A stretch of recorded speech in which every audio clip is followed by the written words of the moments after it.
You wouldn't believe it, but Zhiyong disguised himself as a doctor to sneak away. But that's not all.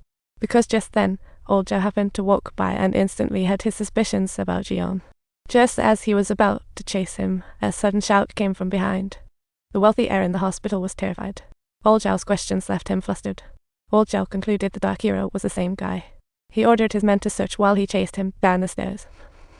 Meanwhile, Zhiyong witnessed the wealthy heir's downfall, seeing the black-clad figure leap down like a hero. Then, he boldly drove away in an ambulance, past the police.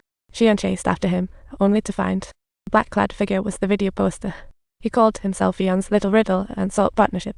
Zhiyong felt intrigued, but the guy wouldn't disclose his identity. Undeterred, Zhiyong punched, leaving the guy outmatched. In their fight, the black-clad man was kicked to the building's edge. Trying to explain, he was warned not to show up again. It was akin to saying, "Don't let me see you again."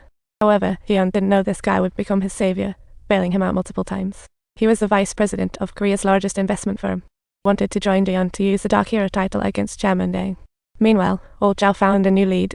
The Dark Hero acted efficiently and knew their moves. He guessed he might be a police insider. The next day, old Zhao went to the police academy and unexpectedly encountered Zhiyong again. The familiar feeling reinforced his suspicions. At night, old Zhao went to Zhiyong. After chatting briefly, he confirmed Zhiyong was the Dark Hero, though he didn't act. He advised Zhiyong to stop, but their beliefs clashed. Zhiyong ignored him. The next night, he acted again.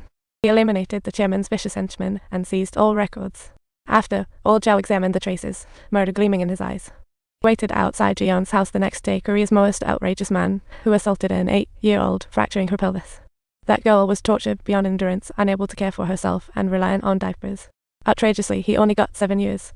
Now the devil's back, still bold, even seeking her out. He aimed to assault again, but luckily, the Dark Hero timely arrived, sending the monster to hell.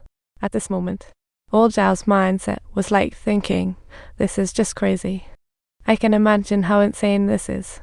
He thought to himself, at this moment, old Zhao is also churning inside. But on the surface, he looks calm. Old Zhao felt like he was caught in a storm at sea. His insides were restless, but he had to maintain a fall. A dev calm. It felt like a battle between inner turmoil and outer appearance. His inner waves made him profoundly melancholic, but he still had to keep pressing forward. He couldn't. If guided properly, Zhiyong could surely become a law-abiding good cop. However, Zhiyong was only focused on staying true to his own beliefs, thinking about how to leverage these frameworks for deeper updates and improvements. Zhiyong was no match for old Zhao. Faced with his iron fists, he was quickly knocked down. It was like wow. In the end, old Zhao didn't kill Zhiyong, but instead wanted him to see for him. The law ruthlessly pursues evildoers. After experiencing it all, Zhiyong realized the growing danger. He decided to ally with the vice president to take down the formidable chairman and his backers. The chairman abused his connections. He committed all sorts of evils, including murder, arson, money laundering, and drug trafficking. Anyone he disliked was tossed into a pigsty to be devoured by pigs. To expose the chairman's crimes, Zhiyong killed the pastor, found their money laundering mining machine, and easily took down the big boss inside with a few punches. He not only snagged QQ names worth billions, but also burned all the collateral rapidly. The pastor's death caused a massive stir in society. Moreover, shocking evidence left behind revealed the money laundering dealings between the chairman and elementary school students. Zhiyong's arrival was like a grand battle, a clash between justice and evil, and his emergence stirred societal debates. At this time, old Zhao also fully exposed the collusion between those in power and the students in money laundering schemes, dismantling the chairman's dark operations. He even named the chairman and principal, urging them to turn themselves in as soon as possible. Now they were panicked. Under the principal's wrath, they vowed to eliminate all witnesses in 5 days. Meanwhile, due to ineffective case handling, old Zhao failed to catch the Dark Hero and was ousted by his political rival, the principal. He felt chilled.